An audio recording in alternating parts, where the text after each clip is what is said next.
আসসালামু আলাইকুম। আজকে আমি ইলিশ মাছের লেজ ভর্তা করছি। তো ভর্তা বানানোর জন্য আমি মাছের লেজগুলোকে লবণ এবং হলুদ দিয়ে মাখিয়ে নিব। এবার কড়াইয়ে শুকনো মরিচ ভেজে নেব। যদিও আমি ফার্স্ট টাইম বানাচ্ছি, তবুও বলবো মাওয়া ঘাটের ইলিশের লেজ ভর্তার থেকে এই ভর্তাটা অনেক বেশি মজাদার। তো আমি কড়াইয়ে সরিষার তেল গরম করে নিব এবং সেই তেলে ইলিশ মাছগুলোকে ভেজে নেব। ভালোভাবে ভেজে নেব মাছগুলোকে। মাছগুলো লাল লাল হয়ে গেলে উঠিয়ে নিব। তো আমি 2টা কাঁচামরিচ দিয়ে দিচ্ছি ফ্লেভারের জন্য। কাঁচামরিচ, পেঁয়াজ এবং রসুন বেরেস্তার মতো করে ভেজে নেব লাল লাল করে।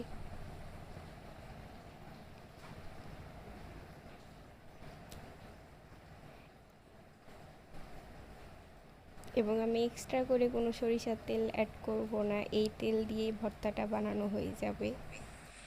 এখন সেই লেজগুলোর কাটা বেছে নেব। ভালোভাবে কাটা বাছতে হবে যাতে একটা কাটাও না থাকে। লেজে অনেক কাটা থাকে, ভালোভাবে বেছে নেবেন।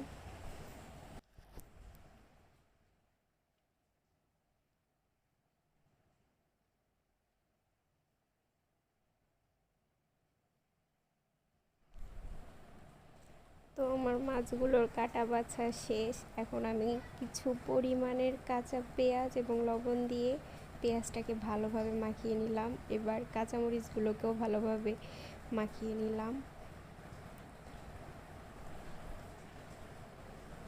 এবং মাছটাকেও পেঁয়াজের সাথে ভালোভাবে মাখিয়ে নিচ্ছি। এরপরে আমি সেই ভেজে রাখা পেঁয়াজ এবং রসুনের বেরেস্তাগুলো দিয়ে দিলাম এবং ওই সরিষার তেলগুলো অ্যাড করে দিলাম। এক্সট্রা করে কোনো সরিষার তেল অ্যাড করব না।